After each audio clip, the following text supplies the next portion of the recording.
Hola, buenas tardes a todas y todos. Nosotras somos María Pascual y yo, Bea de Mena, y os vamos a hablar sobre el libro que nos hemos leído, que es La reinvención de The New York Times, escrito por Ismael Nafria, un destacado periodista, entre otras profesiones, y quien durante el curso 2016-17, que fue más o menos a los años en los cuales escribió este libro, fue periodista en residencia en el Knight Center of Journalism in the Americas, la Universidad de Texas. Este libro, como podemos deducir por su nombre, La reinvención de The New York Times, pues habla sobre cómo este periódico se ha ido adaptando durante los años a la nueva era de la digitalización. Queríamos, para empezar nuestra presentación, leeros esta pequeña frase que leímos en la introducción, que es: la transformación vivida y que todavía sigue en marcha por The New York Times es uno de los procesos de reinvención más remarcables ocurridos en la historia de la industria periodística. Y esto es algo que el autor deja muy claro en la introducción y bueno, y que se da a entender totalmente a medida que vas leyendo todo el libro. Y es eso, que tanto para, bueno, que para el autor, The New York Times siempre ha sido un periódico como icónico, y que para él, como nos muestra en el libro, todo lo que ha hecho, todas las transformaciones que ha hecho y cómo ha ido evolucionando a lo largo de los años, es un ejemplo a seguir para cualquier otro medio de cómo adaptarse a los medios digitales. A continuación, bueno, más que nada explicaros la estructura del libro, que básicamente está estructurado en 4 partes. Yo os explicaré las 2 primeras y María las otras 2, ¿vale? En la primera parte es un poco como una introducción para contextualizar un poco todo, y pues está dividido en 3 capítulos que os voy a intentar comentar brevemente. El primero se titula 10 conclusiones y lecciones de la reinvención digital de The New York Times. Pues como podemos deducir por el título, básicamente el autor lo que nos muestra en este capítulo son como lecciones que a una empresa o una compañía podría utilizar como guía para adaptarse a la era digital, y que son cosas que The New York Times ha hecho en todo su paso. La primera: decidida apuesta por el periodismo de calidad y por ofrecer a los usuarios un producto imprescindible. De hecho, esta frase, según Ismael destaca en el libro, podría ser una perfecta descripción de The New York Times, porque no hay una cosa que lo defina más que el periodismo de calidad, que es una cosa que tienen muy presente en todos sus productos. Luego, el modelo de negocio está cambiando, los usuarios aportan más que los anunciantes. Esto lo veremos también a continuación más detalladamente, pero es un hecho que la compañía primero recibía más ingresos por publicidad, y a lo largo de los años pues ha acabado recibiendo más ingresos por los usuarios que por los anunciantes, debido a este cambio a la era digital. El foco en los usuarios, especialmente los más fieles. Pues a esto se refiere a que el periódico se centra sobre todo en sus usuarios más fieles, porque han comprobado que de hecho son ellos los que aportan más ingresos a la empresa. Entonces lo que ellos intentan conseguir es esto, tener usuarios más fieles, y para ello necesitan conseguir más usuarios, y pues decidieron enfocar su búsqueda de nuevos usuarios en los jóvenes y usuarios internacionales. Para hacerlo con los jóvenes empezaron una iniciativa, entre otras varias, pero una de ellas era que aceptaban donaciones para poder ofrecer sus servicios de forma gratuita a los estudiantes. Y pues de forma internacional siempre intentan expandirse hacia otros territorios. Por ejemplo, en 2016 lanzaron su versión en español para ampliar sus usuarios a los usuarios de habla hispana. Otro punto: misión y propuesta de valor muy bien definidas. Esto es algo que tiene muy claro la compañía, y es que tienen una filosofía de empresa muy clara y que está siempre presente en todos sus productos. Como he dicho antes, una de ellas es el periodismo de calidad antes que cantidad, y esto es un punto muy fuerte de la empresa, al igual que también tienen muy claros sus objetivos, que también es algo muy necesario para poder llegar a cumplirlos con éxito. Otro punto, equipos adaptados a la era digital y móvil.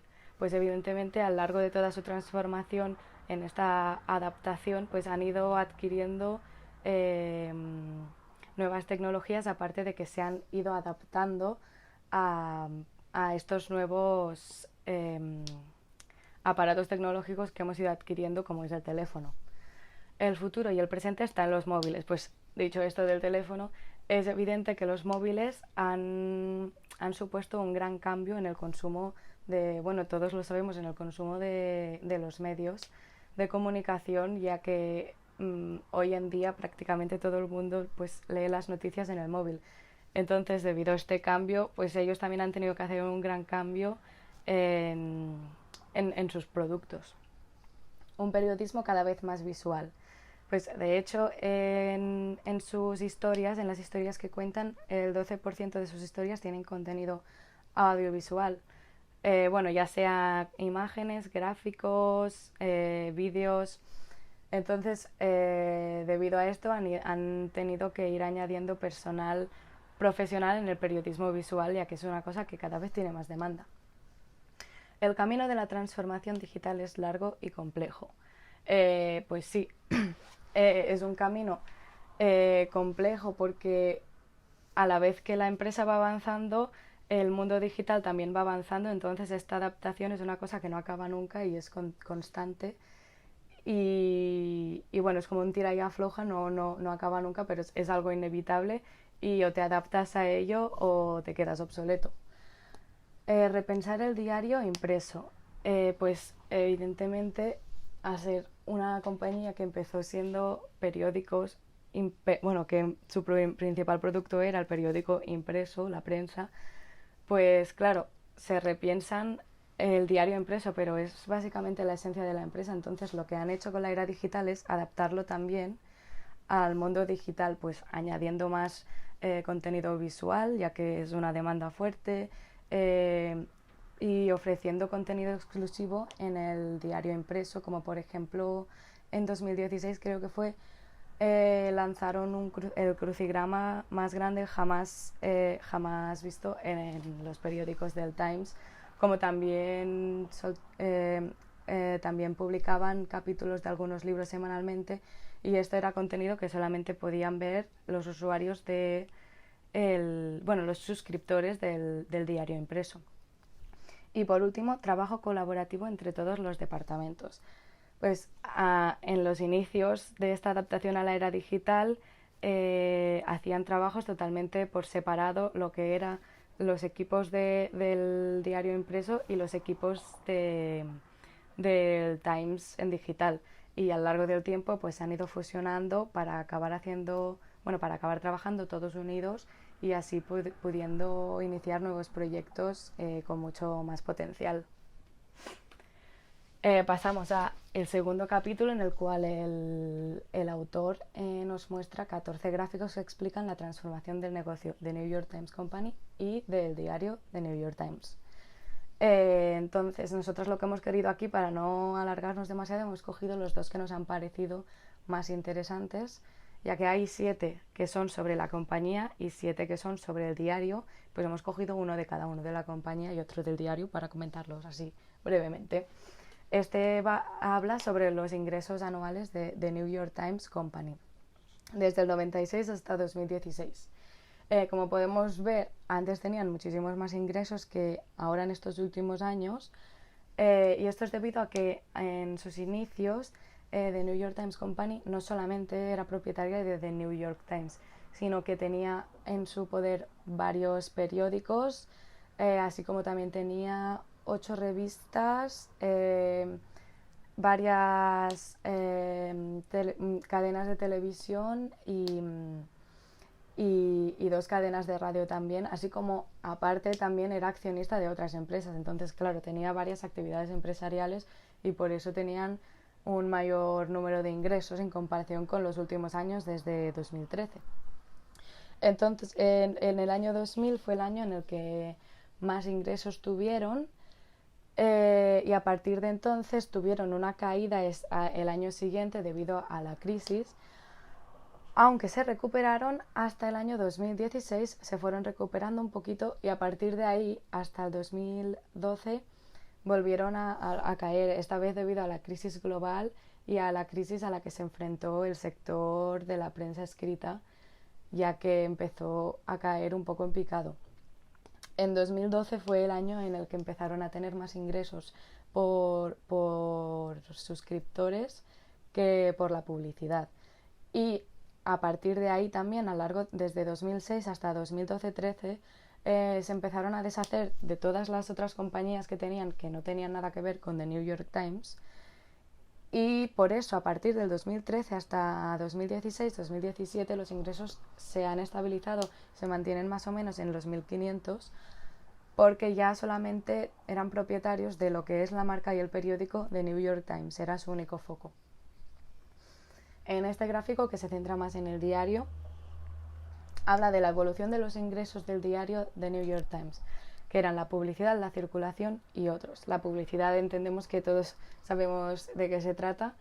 La circulación es básicamente los suscriptores, tanto por impresos como digitales, y por ventas del diario. Y otros pues son tanto eventos que organizaban como por educación, porque hacen contenidos educativos y bueno, otros contenidos. Bueno, otros ingresos más bien dicho, perdón. Entonces aquí podemos ver cómo en los primeros años que vemos, que son 2000, 2002, 2004, pues por ahí la publicidad era el mayor el mayor foco de ingresos. Y a partir de 2010-12, como he dicho antes, pues empezaron a bajar y la circulación, sobre todo en el 2012, pues empezó a subir. Eh, y fue a partir de aquí cuando empezaron a tener más ingresos, pues por eso, por los suscriptores. Y nada, que la publicidad, la caída de la publicidad, de los ingresos por publicidad, no supuso tampoco un gran problema para la empresa, ya que esto se equilibró por los ingresos de circulación. Y en el tercer capítulo, el autor nos habla de 25 cosas interesantes que puedes hacer en la web de The New York Times. La verdad es que nos ha sorprendido bastante la cantidad de distintos servicios que ofrece esta compañía sobre The New York Times, porque no estábamos al corriente de todos los productos que tienen. Lo que vemos aquí es la web principal a la cual podemos acceder desde el móvil sin ser suscriptores ni nada. Y bueno, básicamente son 3 capturas de pantalla desde el teléfono móvil que la verdad que se quedan cortas porque en la página principal hay muchísimo contenido, están las noticias más importantes del día y hay muchísimas.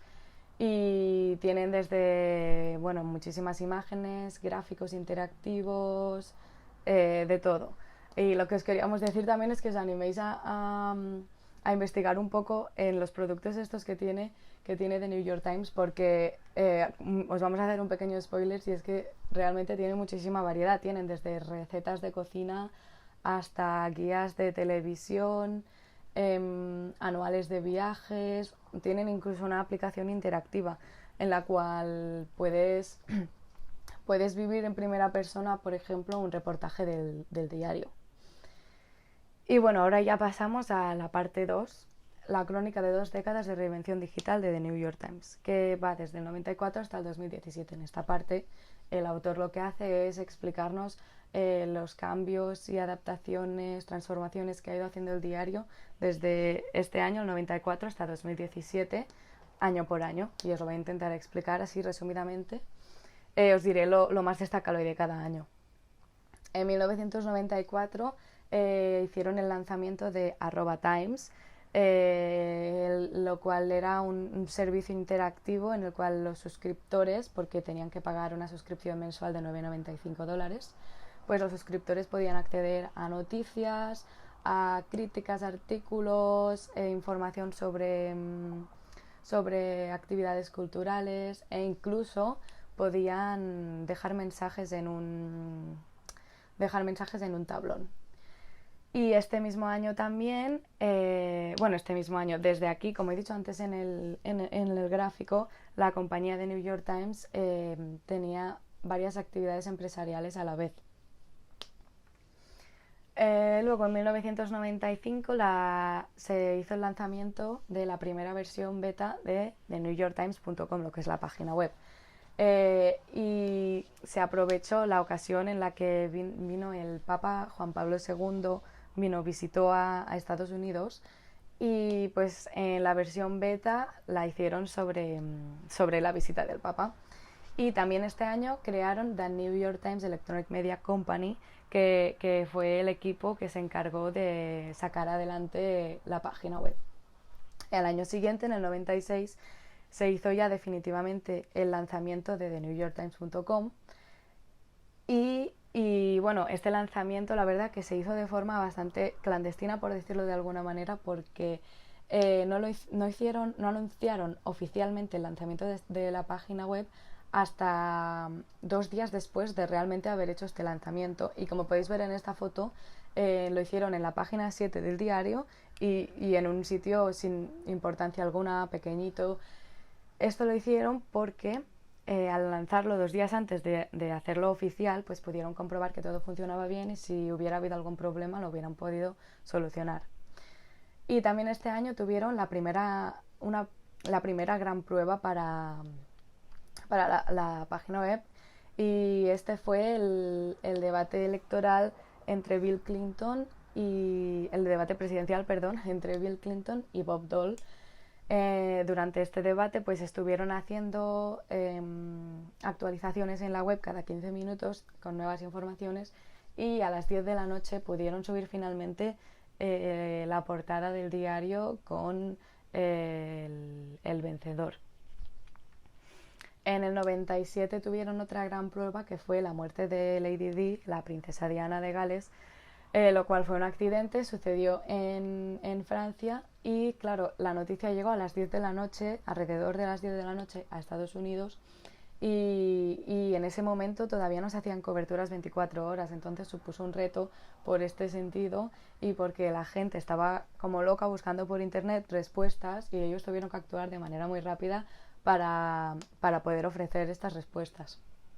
En el 98 lo más destacable fue el primer rediseño de la web que hicieron, en el cual lo más importante que hicieron en este rediseño fue adaptar la web a las pantallas, que las pantallas en el formato general que tenía todo el mundo, y también al adaptarlo el diseño también intentaron que pudieran mostrar más información. En el 99 se creó New York Times Digital,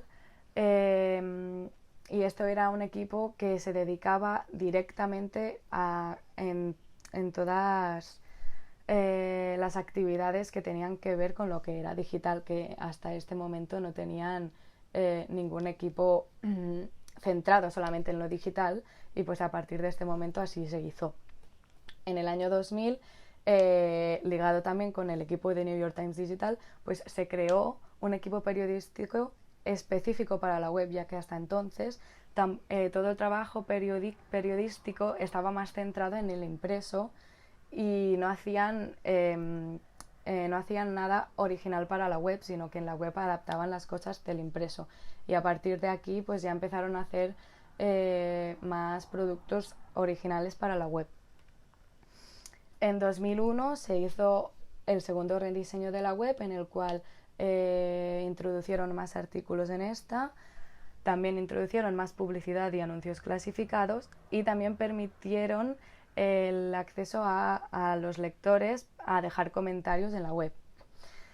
Luego también se lanzó la primera réplica digital del diario impreso, lo cual era básicamente esto, el diario impreso pero en formato digital para poderlo ver en las pantallas.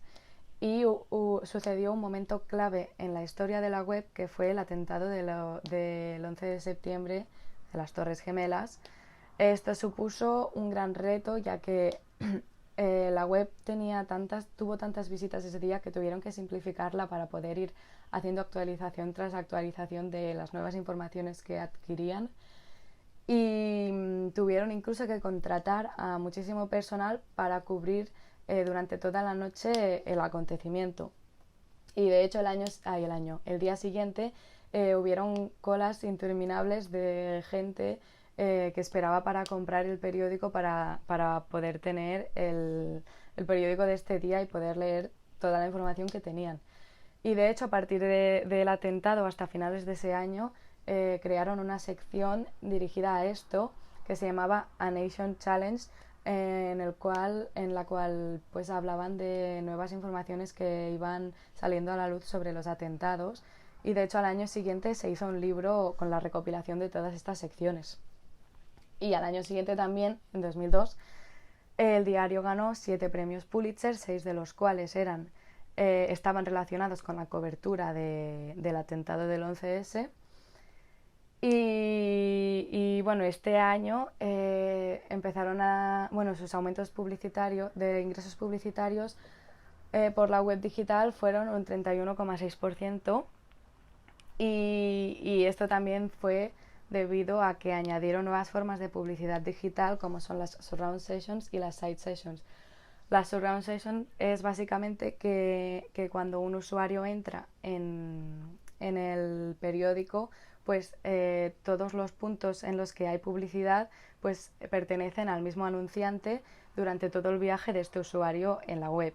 Y las side sessions es que un anunciante compra todos los posicionamientos publicitarios que hay en la web durante un momento determinado del día, ya sea al mediodía, a la tarde.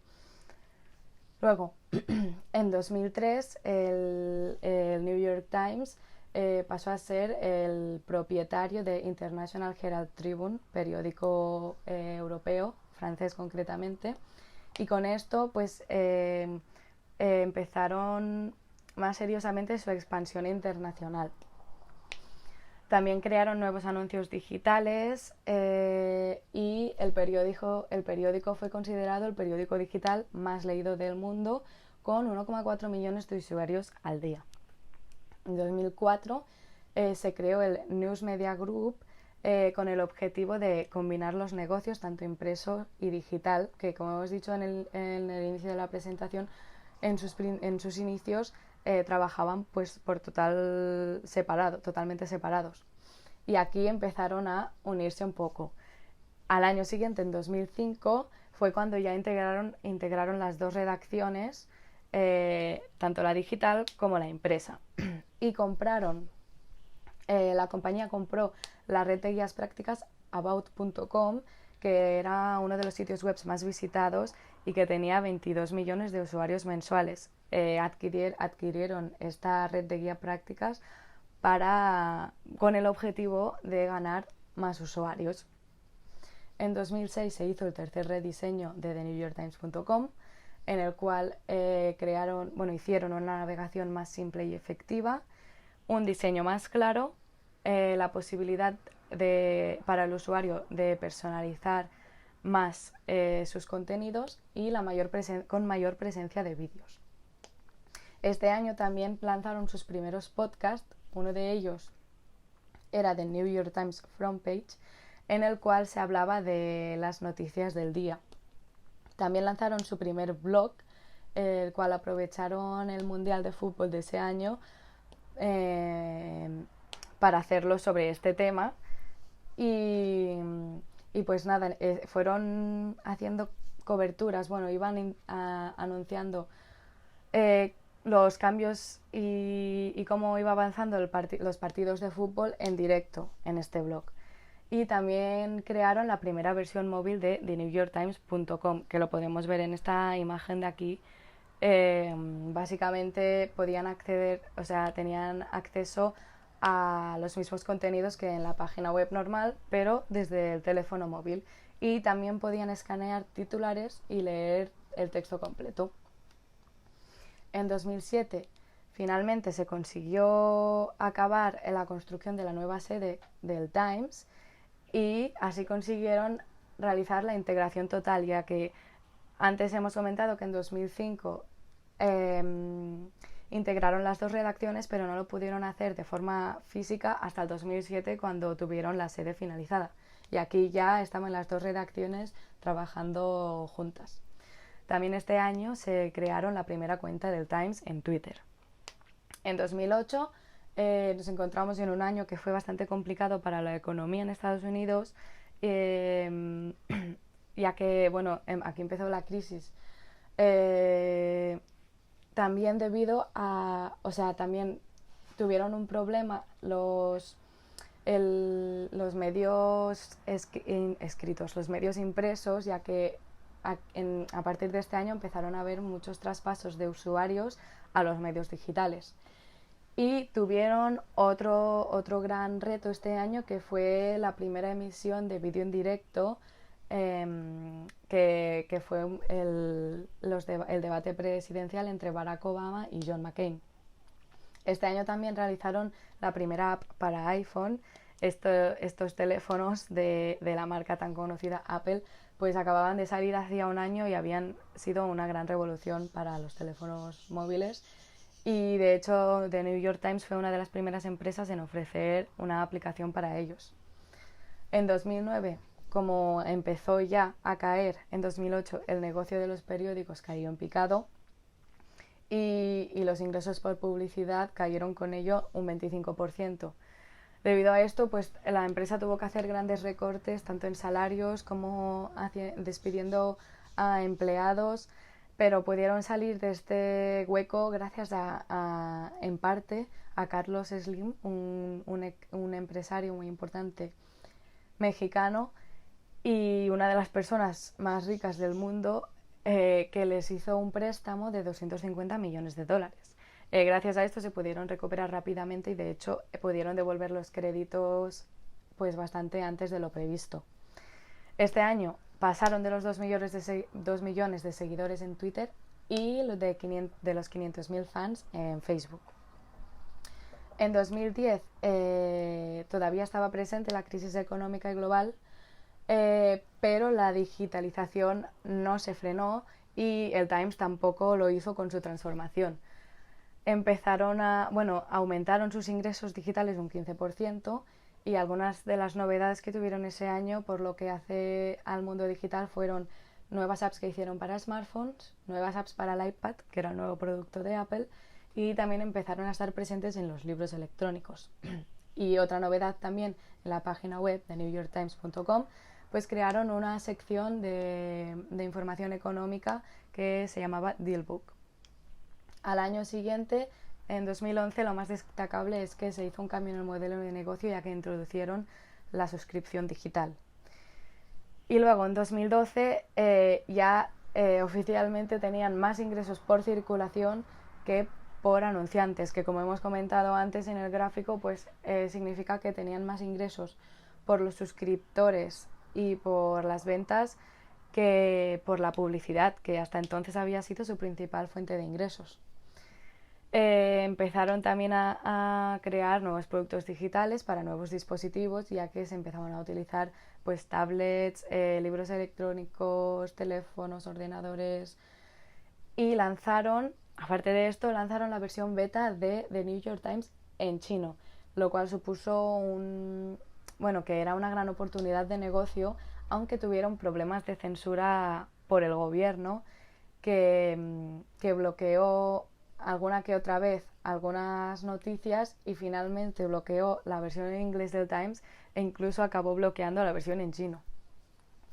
Y en 2013, como también os he comentado antes en el gráfico, The New York Times pasó a ser el único foco, tanto así el diario como su marca. Es decir, que a partir de aquí ya la compañía no realizaba ningún otro tipo de actividad empresarial que no tuviera que ver o que no estuviera relacionado con el periódico The New York Times.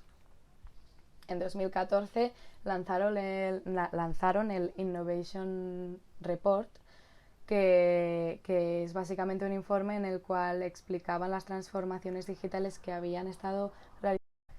Hola, perdón, se me ha apagado la cámara, pero bueno, como os iba explicando, en 2014 sacaron el Innovation Report, el cual es un informe en el que explicaron todas las transformaciones a las cuales habían sometido a la empresa durante estos años para adaptarla a la era digital y tuvo bastante impacto. Y se hizo el cuarto rediseño de la web, el cual tenía, bueno, lo más destacable fue el diseño responsive, que básicamente lo que hacía este diseño es que adaptaba la web a las pantallas de cualquier usuario. El año siguiente, en 2015, el periódico superó el 1.000.000 de suscriptores digitales y también, como os he comentado antes en el inicio, crearon la aplicación New York Times Virtual Reality, en la cual pues podemos vivir en primera persona un reportaje o cualquier otro producto realizado por el periódico.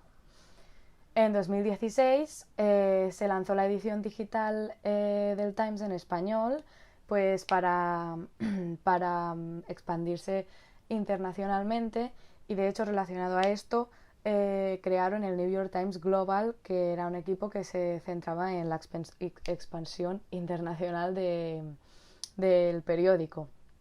Y otro hecho bastante destacable de este año fue Donald Trump. Este año fueron las elecciones de Estados Unidos entre Donald Trump y Hillary Clinton, y de hecho pues Donald Trump destacó mucho para esta empresa, ya que como podemos ver en este tuit, acusó a los medios y entre varios medios, New York Times, como de enemigos de la gente americana.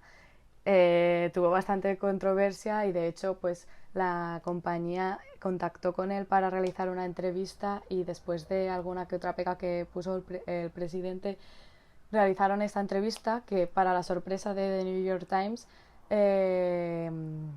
Trump elogió al periódico llamándolo una joya de América, cosa que tampoco fue de gran importancia, porque poco después de esta entrevista Donald Trump volvió a Twitter con más ganas de seguir tuiteando eh, contra The New York Times y contra otros medios. Y en 2017, el último año que tenemos en este libro, el periódico superó los 3 millones de suscriptores totales, tanto digitales como en el periódico impreso. Y, por ejemplo, sacaron otros tipos de suscripciones, como la suscripción conjunta con Spotify, la cual vale $5 a la semana y se llama All Access. Y pues aparte de, si contratas este servicio, pues aparte de tener evidentemente acceso a los productos de The New York Times, pues pasas a ser un usuario de Spotify Premium, la aplicación de música. Y bueno, hasta aquí la parte 2 del libro, y ahora a continuación mi compañera María os va a explicar la tercera y cuarta parte. Hola, buenas, yo soy María Pascual y voy a proseguir con la presentación del libro. Como os habrá explicado mi compañera Bea, nos hemos dividido el libro en 2 bloques. Ella ha explicado la primera parte y la segunda del libro, y yo voy a empezar con la tercera y acabaré con la cuarta.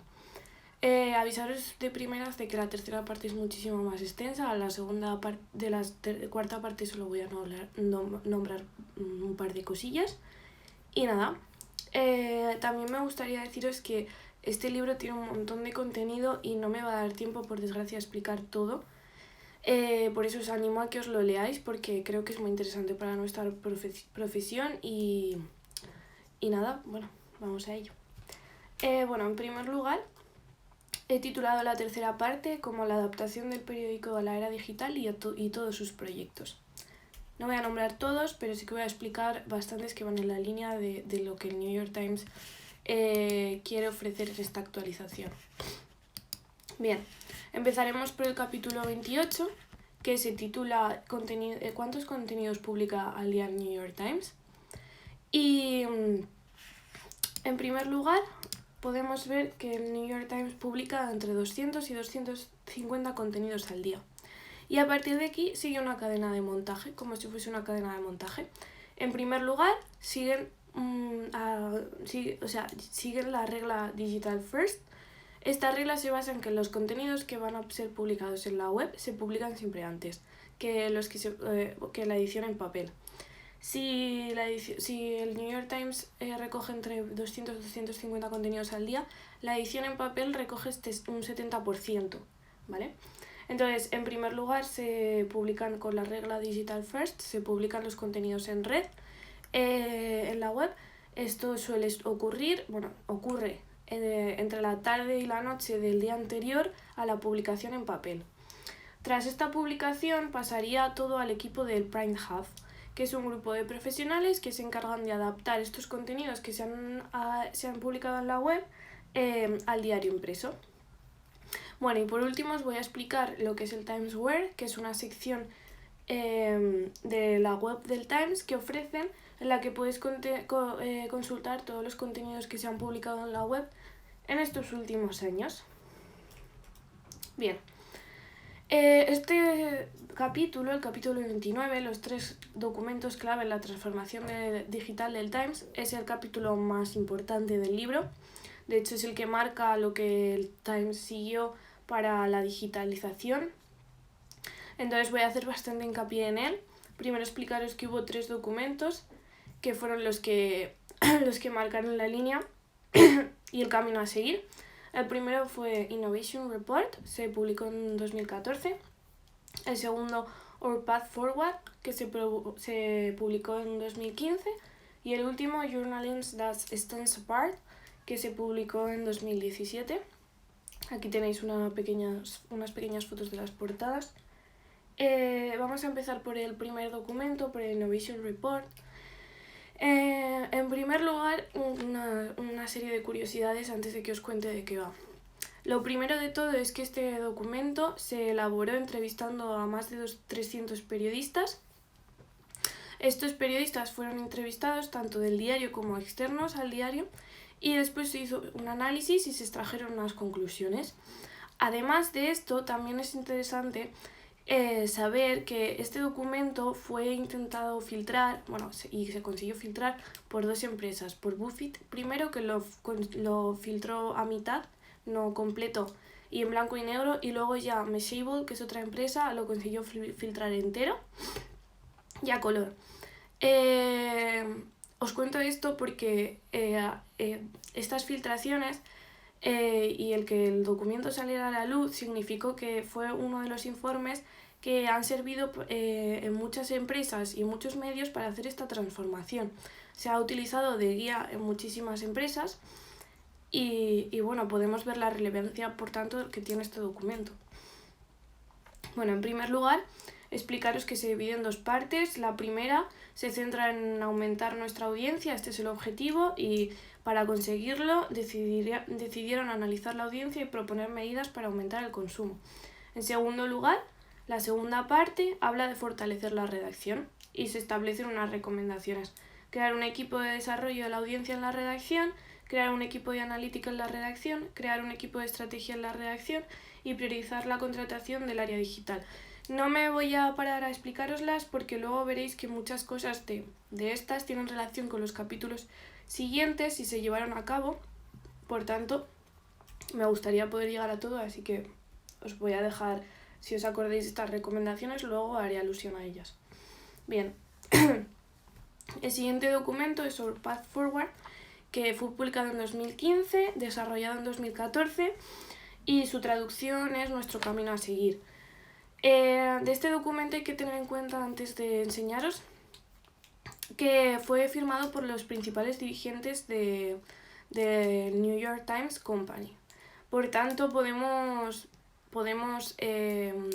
extrapolar que este documento era una llamada de atención a la redacción y una declaración de los intereses y de lo que había que seguir a partir de ahora. En primer lugar, establecen que habrá que doblar los ingresos digitales en 2020. ¿Por qué? Este documento, cuando se elaboró en 2014, tenía el New York Times ingresaba digitalmente 400 millones al año. Entonces se decidió que había que aumentar, en 2020 había que conseguir aumentar a 800 millones de dólares al año en ingresos digitales. El segundo, el 12% de los usuarios generan el 90% de los ingresos digitales. Esto se refiere a que el problema en esa temporada del New York Times era que los usuarios principalmente de la web digital eran sus propios suscriptores, es decir, no habían ampliado cuota de mercado. Por tanto, se plantearon que había que abrir mercado y además a lo grande, o sea, buscar nuevos sectores en los que el New York Times todavía no había publicado o no lo había conseguido, que son el juvenil y el internacional, y más adelante veremos cómo lo hicieron. En tercer lugar, la importancia del diario impreso, nunca restarle importancia. El cuarto es el reto de la experiencia móvil. Es muy interesante porque hablan de trasladar el hábito del diario físico esencial al móvil, es decir, el hábito del diario, vamos. Y yo creo que de hecho lo han conseguido. El quinto es el modelo esencial, es la suscripción. ¿Por qué? Porque no, a pesar de hacer esta transformación, el New York Times no está dispuesto a aceptar publicidad y a que esto les condicione. Entonces lo que quieren es que los suscriptores sigan pagando su cuota y paguen por los contenidos que merecen de calidad.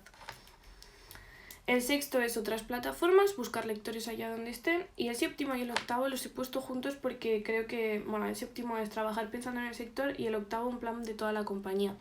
Creo que se centran principalmente en cómo deberían de trabajar las redacciones a partir de ahora. Es decir, en un trabajo en equipo, entre distintos equipos y sectores de la redacción, una coordinación, buscar juntos respuestas para los nuevos retos del Times y asegurarle el futuro éxito al diario que merece, según los dirigentes. El tercer documento, Journalism That Stands Apart, que fue publicado en 2017.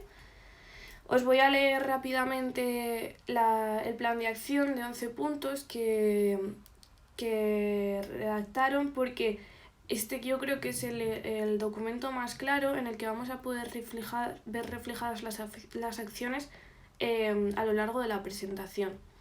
Entonces, en primer lugar, pues los 5 millones de dólares para cubrir la presidencia de Trump. Este dinero era adicional del presupuesto inicial del diario. El segundo, reinventar el proceso de edición en el diario. El tercero, presentar un periodismo más audiovisual. El cuarto, ampliar la formación interna. El quinto, crear equipos temáticos. El sexto, tomarse en serio el talento. El séptimo, priorizar la diversidad en la redacción. El octavo, reinventar las secciones especiales. El noveno, rediseñar el diario impreso. Y el décimo, aumentar el equipo de impresión, el Print Hub, que os he explicado antes. Y el onceavo, lanzar un equipo de innovación. Bien. Este capítulo os lo voy a explicar muy rápido. Si tenéis curiosidad, es importante que miréis la historia porque la verdad es que es bastante chula y sobre todo, esto es una conclusión que he extraído yo, pero en plan, yo creo que esta historia refleja lo que el New York Times siente por conservar su esencia y por no perder su marca, crear identidad. Y por tanto, os lo voy a explicar súper rápido. All the news that to print, el eslogan más famoso del mundo. Este eslogan lleva 120 años publicado en el Times, debajo del título del propio Times. Tenéis aquí una foto donde lo podéis ver. ¿Quién lo consiguió? Lo consiguió Adolf Och, que llegó en un momento muy duro del diario y planteó una serie se hizo el propietario del diario y planteó una serie de requisitos que el diario tenía que empezar a seguir para convertirse en lo que es ahora. No giran los requisitos en torno a este eslogan, pero se puede ver que este eslogan se conserva, sale aún en la edición del periódico y significa todas las noticias que merecen ser publicadas. Por tanto, nos demuestra un poco cómo el Times quiere seguir creciendo y transformándose, pero nunca olvidar su esencia y su pasado. Y esto lo podemos ver con el lanzamiento de la web, porque cuando lanzaron la web hicieron el mismo proceso que se había hecho 100 años antes con la búsqueda del eslogan del periódico, y al final decidieron que el eslogan debía ser el mismo. Se publicó el mismo el 25 de octubre de 1996, 100 años justo después de la primera publicación de este eslogan en el periódico. Y aunque la web fue rediseñada hace 3 años, hace 3 años no, 3 años en adelante de esta fecha, y se eliminó el eslogan, podemos ver como el New York Times tiene pues lo que os he dicho antes, la necesidad de mantener la esencia y el pasado que les identifica, que identifica su marca, aunque se produzcan transformaciones hacia áreas diferentes como es la digital. Bien, The Upshot, la apuesta por el periodismo de análisis y datos del Times, os lo voy a explicar súper brevemente. Pero bueno, como hemos podido ver antes en los informes, el Times decidió apostar por un periodismo visual y había que desarrollarlo. Este es uno de los primeros proyectos que salieron a la luz. Fue en 2014 y es una web de periodismo de análisis y de datos. Se centra en explicar temas complejos de la realidad y de la actualidad, pero de una forma simple, a través de datos, gráficos y la tecnología. Y bueno, aquí tenéis, como podéis ver, una captura de los 3 primeros casos que hicieron y el ejemplo de los 3 casos. Lo siento, me gustaría parar, pero es que no me da tiempo si no. Y luego, este capítulo, el 35, el vídeo, el elemento central de la apuesta del Times por el periodismo visual, es ya lo que nos mete en... lo que nos va a hacer ver que el New York Times sí que de verdad cumplió los requisitos y cómo se esforzó en hacer productos innovadores que no solo se centran en... Es decir, tú cuando piensas en periodismo visual igual solo se te viene a la cabeza el vídeo, pero es que el New York Times fue más allá y elaboró más, porque siempre elabora más, lo podemos ver ahora. El elemento central para la unidad de marketing del diario, del TV Brand, era el vídeo estudio. Empezó en 2005 la aplicación del vídeo a la redacción y en 2017 este equipo estaba formado ya por 60 personas, que es el 5% de la redacción del Times. O sea, aquí podemos ver la relevancia, ¿no? Los vídeos del Times están organizados en 20 canales o secciones, se dividen por secciones temáticas. La consulta es gratuita. Y bueno, aquí podemos ver lo que se estaba diciendo, que además del vídeo, el Times ha apostado por formatos innovadores como la realidad virtual y el vídeo 360. Además, los vídeos se ofrecen en su página web, pero se hace eco de ello en las redes sociales y de hecho su canal de YouTube tiene más de 3 millones de visualizaciones. Este dato es de 2017. Bien, ahora vamos a pasar a contaros lo que es la realidad virtual y el vídeo 360, que son los proyectos innovadores del Times. Este capítulo es el número 36 y se llama El Times cree en la realidad virtual. Bien, en primer lugar podemos ver una captura de la portada de un vídeo documental de 10 minutos que sacó el Times para inaugurar su app de realidad virtual. Este vídeo tiene el título de Displaced. El tema es sobre la crisis de los refugiados. Y bueno, no lanzaron este vídeo sin hacer un lanzamiento espectacular, sino que se aliaron con Google y Google les proporcionó 1.300.000 Google Cardboard, que bueno, es una extensión que tiene Google para poder ver la realidad aumentada. Y estos aparatos se repartieron por todos los suscriptores del diario.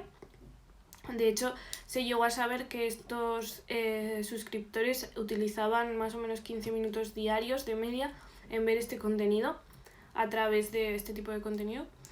Este proyecto duró 1 año y se publicaron 20 vídeos de realidad virtual. Aún así consiguió ser el líder de este segmento. Y luego pasó la apuesta por el vídeo 360. Desarrollaron una web que se llama The Daily 360 grados y hubo una alianza con Samsung donde Samsung entregó a la redacción del Times 200 cámaras Hair 360 y a partir de aquí se empezaron a desarrollar estos vídeos con esas cámaras. Además, este proyecto sí que sigue activo y se sigue publicando una vez al día un vídeo.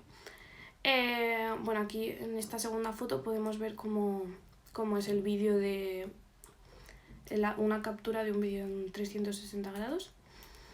Vale, pasamos al capítulo del New York Times Beta, que fue un equipo que fue desarrollado para impulsar nuevos proyectos digitales. Este equipo se encargaba de desarrollar nuevas apps o mejoras de ellas y además productos digitales nuevos. Aquí podemos ver que desarrollaron New York Times Now, New York Times Opinion, Crossword, Real Estate, New York Times Cooking, New York Times Watching and New York Times Well. Os los voy a explicar súper brevemente todos. En primer lugar, New York Times Now. Lo primero de todo que quiero explicaros es que es un producto de bajo coste. ¿Esto qué significa? Que, bueno, empezó siendo un producto de bajo coste en 2014 cuando se lanzó y significa que este producto el coste es menor a la suscripción y bueno, es mucho más accesible, o sea, ofrecen contenidos pero con otro tipo de precios. Además, este en concreto luego se ofreció gratuitamente, aunque desapareció, pero hasta que desapareció era el único producto del New York Times que ofrecía contenido gratuito. Vale, aunque desapareció, sirvió como aprendizaje para los redactores del Times y, bueno, la redacción del Times, y de hecho se aprendieron cosas como el Morning Briefing, que es el resumen diario que se hace al entrar en una página web y puedes ver el resumen. También hubo nuevas apuestas con esta aplicación, se apostó por el periodismo visual y además por un tono más conversacional a través de viñetas, otro tipo de narrativa. Y además se desarrolló una nueva newsletter que se llama What We Are Reading. Esta newsletter es súper importante porque hacían recomendaciones los editores y los periodistas del Times sobre lecturas, contenidos audiovisuales, etc. Y se consiguió penetrar en el público joven y consiguieron captar a la generación millennial a través de esta aplicación, de esta newsletter, perdón. Y entonces vemos que se cumple el plan de acción que determinaron en el primer informe Innovation Report de llegar a nuevos públicos. Después el New York Times Opinion, súper rapidito, se lanzó en 2014, unos meses después cerró. Era un producto de bajo coste también y además se ofrecían todos los artículos de opinión del Times. El Real Estate y el Crossword, os los voy a explicar. El Real Estate es una de las aplicaciones que, como os he explicado, relanzaban, porque este equipo del New York Times Beta también se encargó de mejorar aplicaciones. Entonces esta fue relanzada porque ya se había lanzado en 2007 y se relanzó en 2014. Es una app mobiliaria que ofrece noticias de información sobre el sector y además es un buscador de viviendas. Es gratuita y además me consta que es bastante popular entre el público de Estados Unidos. Y por último, Crossword. Esta app es muy importante porque, al igual que os he explicado con el eslogan, esta es una de las apps que sigue manteniendo el contenido fiel y siendo fiel al diario a pesar de hacer una transformación hacia la digitalización. ¿Por qué? Porque desde 1915 el New York Times, creo que es esta fecha si no me equivoco, el New York Times ofrece como elemento fijo un crucigrama al mes, a la edición en papel. Entonces, claro, al desarrollar una app de estas características se traspasa, es decir, este elemento no se olvida, se sigue siendo fiel a la línea y a la marca que tiene pues estos elementos diferenciales de otros periódicos. Bien, continúo con New York Times Cooking, Watching and Well. Estas son productos digitales porque son páginas web. Os he puesto aquí que son apps, pero son páginas web. Y están centradas en ofrecer carácter práctico, es decir, están centradas en la vida cotidiana de los usuarios. En primer lugar tenemos New York Times Watching, que se dedica a la simplificación del proceso de elección del espectador. Ofrecen un montón de cantidad de películas con información, no de películas en sí, sino de que tienen la información de las películas, las críticas, las entrevistas, para ayudar al lector, al espectador. Y también ofrecen una newsletter 2 veces por semana. New York Times Well ofrece información y información y herramientas para mejorar el día a día de los usuarios. Los contenidos están clasificados en 5 apartados: Eat, Move, Find, Family and Life, y ofrecen una newsletter también semanal. Además, os voy a explicar New York Times Cooking. No me ha dado tiempo a ponéroslo porque le dedican un capítulo entero, pero así rápidamente quiero que sepáis que es una de las webs que más ha triunfado en New York Times. Esta web está dedicada a facilitar la cocina para los usuarios. Fue lanzada con 16.000 recetas en 2016 y creo que a final de año ya habían conseguido las 18.000. Además, en la primera semana tuvo no sé si 3 o 1 millón de visitas, perdonadme, pero ahora mismo no lo tengo muy claro. Pero bueno, de lo que se trata es de que a finales de 2016 ya tenía 10 millones de visitas mensuales. Entonces, bueno, para que veáis lo importante que fue esta publicación, triunfó un montón esta web. Bien, luego rápidamente os voy a hablar de la renovada apuesta del Times por los podcasts, súper rápido. O sea, solo explicaros que ya existieron desde 2006 hasta 2016, pero se decidieron cerrar. Claro, luego el New York Times en 2016 descubrió que el 21% de la población americana o estadounidense, unas 57 millones de personas, escuchaban un podcast al mes. Entonces decidieron apostar, desarrollaron un equipo específico de audio otra vez, con media docena de profesionales, y en 2017 el Times ya ofrecía 8 podcasts gratuitos. El modelo de negocio, eso sí, era publicitario porque era en forma de patrocinio. Bien, seguimos con el New York Times Global, equipo multidisciplinar con el objetivo de una expansión. Volvemos a Our Path Forward, el informe de los que os he hablado, y los proyectos de expansión del Times. Súper rápidamente, en 2016 el Times se dio cuenta de que el 3% de los suscriptores digitales solo eran internacionales, y además casi todos de habla inglesa. Sin embargo, en la app del móvil, en el móvil, los lectores eran más chinos. O sea, ganaba China en primer lugar. Algo, no sé, como dato curioso.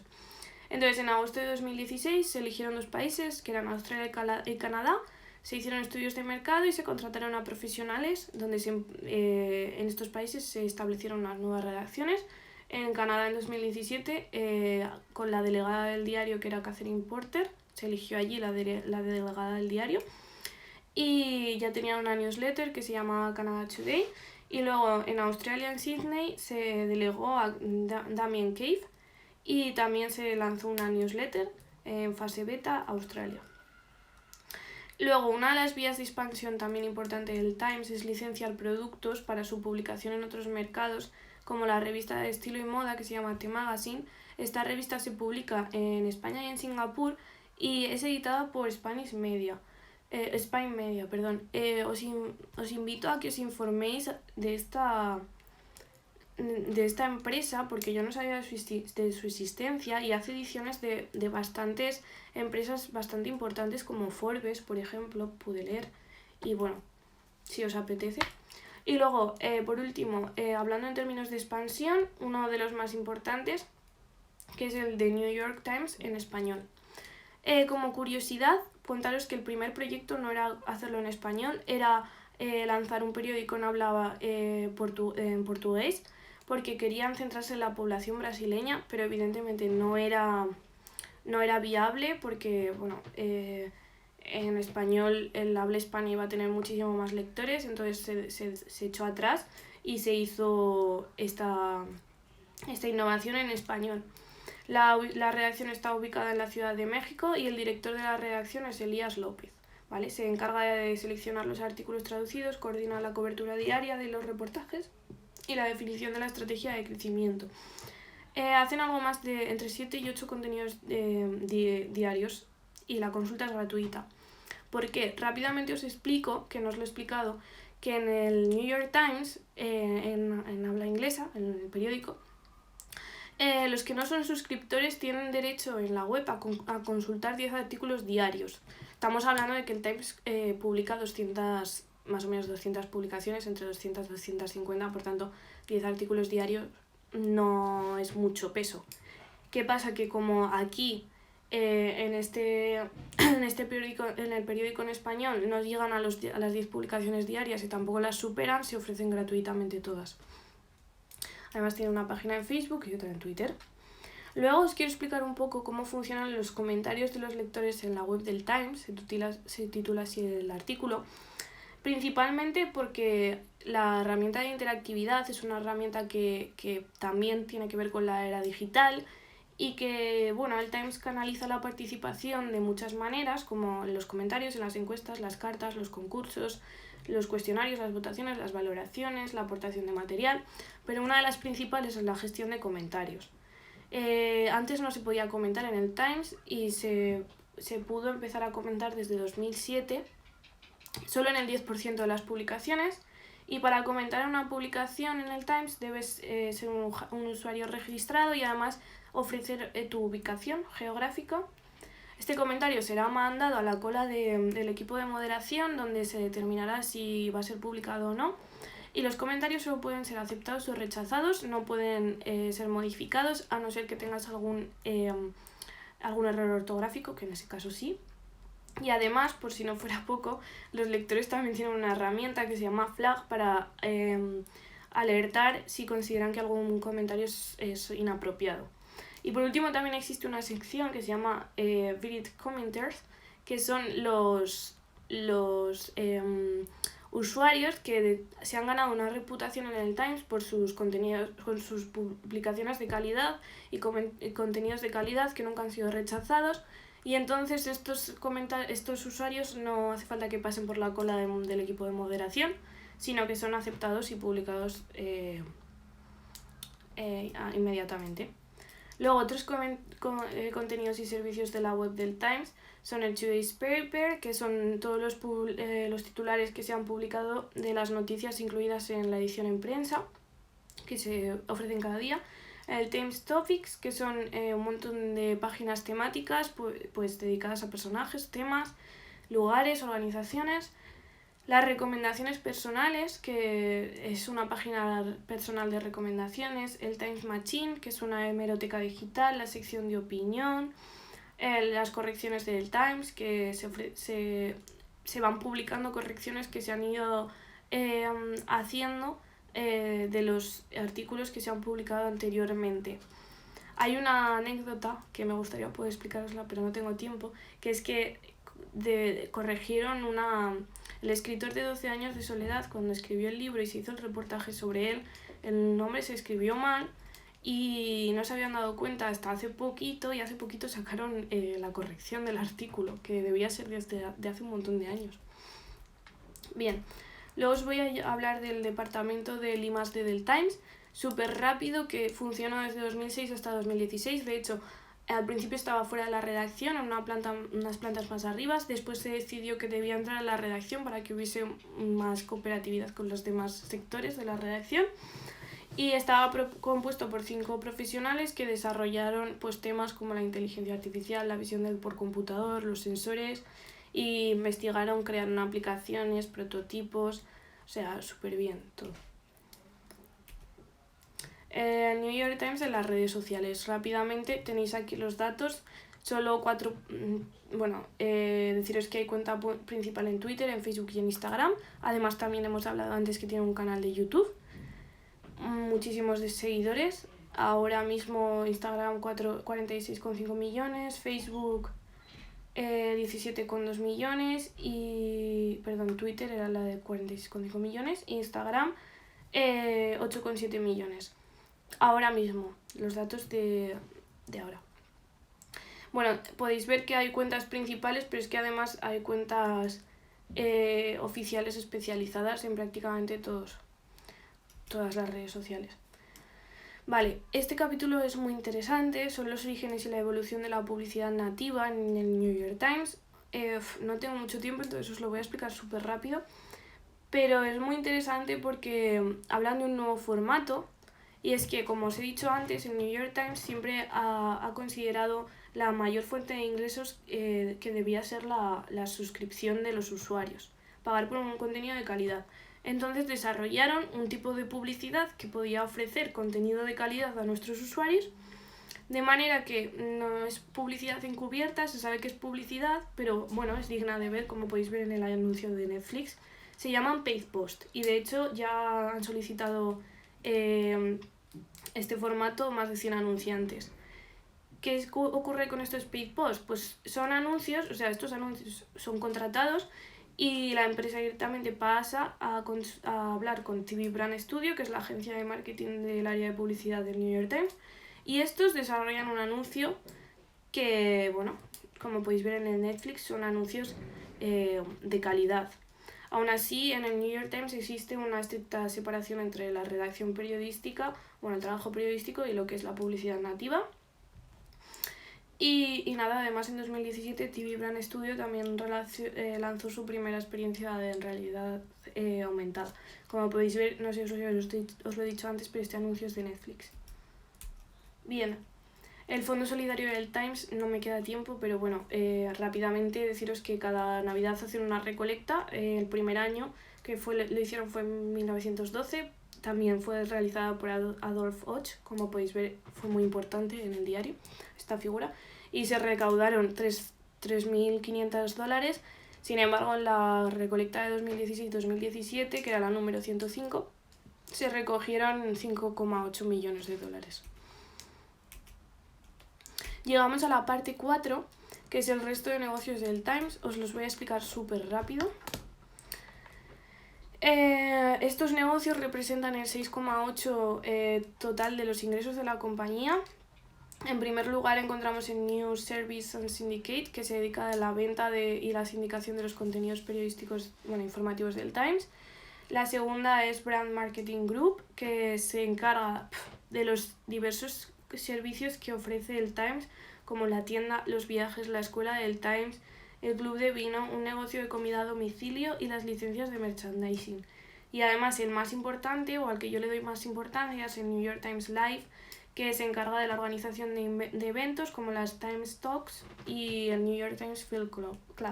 De hecho, os he dedicado un trocito del New York Times Live, que es el negocio de las conferencias y eventos en vivo del Times. Se dedica al live journaling, quiero decir que se reduce a eso, y ofrecen dos actividades. En primer lugar, ofrecer grandes series de conferencias temáticas anuales que además se celebran en distintas ciudades. Y por último, en segundo lugar, las decenas de los eventos individuales en forma de entrevistas o conversaciones. Bien, por último, además el Times ofrece viajes educativos en compañía de expertos del Times, o sea, el principal elemento diferencial es muchos redactores del diario y otros expertos acompañan al grupo en calidad de guías. Como podéis ver, hay 3 programas, el Student Journeys, el 36 Horas Plus, y Our Sport Plus y el Cultures in Transformation. Bien, y ya llegamos a lo último, y es que no me ha dado tiempo de hablar de un montón de servicios que ofrece el Times de más. Entonces los voy a poner aquí. Podéis ver el de Wirecutter y The Sweet Home, que además tiene un modelo de negocio bastante interesante y el Times los compró en 2016. El Times Insider, que habla sobre la actividad de la redacción en el Times, el día a día del Times, de los redactores, que tiene artículos súper interesantes como la visita de Castro en 1995, creo. Los más de 80 blogs que tenía el Times y que han desaparecido porque hubo un recorte de ingresos y se decidió eliminar blogs. De hecho, solo se mantuvieron 5. El blog de Leeds, que era dedicado a la fotografía y vídeo, el blog Open y el blog Developers, que eran los desarrolladores del Times, más 3 blogs de experiencia personal, o 2 blogs de experiencia personal, de columnistas del Times, pero que no están muy activos, la verdad. el Smarter Living, que es uno de estos proyectos que desarrolla, bueno, si queréis investigar más de él, si queréis investigar. Y luego el Defensor del Lector, que además es curioso cómo nació este servicio. Nació porque hubo un plagio, un caso de negligencia en el Times, en el que un periodista se dedicó a plagiar miles de historias, no sé cuántas, no recuerdo ahora cuántas. Entonces se desarrolló el Defensor del Lector, que además está ubicado fuera de la redacción, no tiene mucho que ver con el Times, porque quieren ofrecer la vigilancia desde fuera. Y bueno, representa a los lectores y se encarga de que haya una buena praxis en esto del Time. Y bueno, hasta aquí la presentación. Me gustaría daros las gracias. Siento mucho haberme pasado de tiempo además, pero es que es imposible. De hecho, se me han quedado un montón de cosas por comentar, pero bueno, si tenéis interés, como ya os he dicho, podéis leeros el libro, que es muy interesante. Muchas gracias.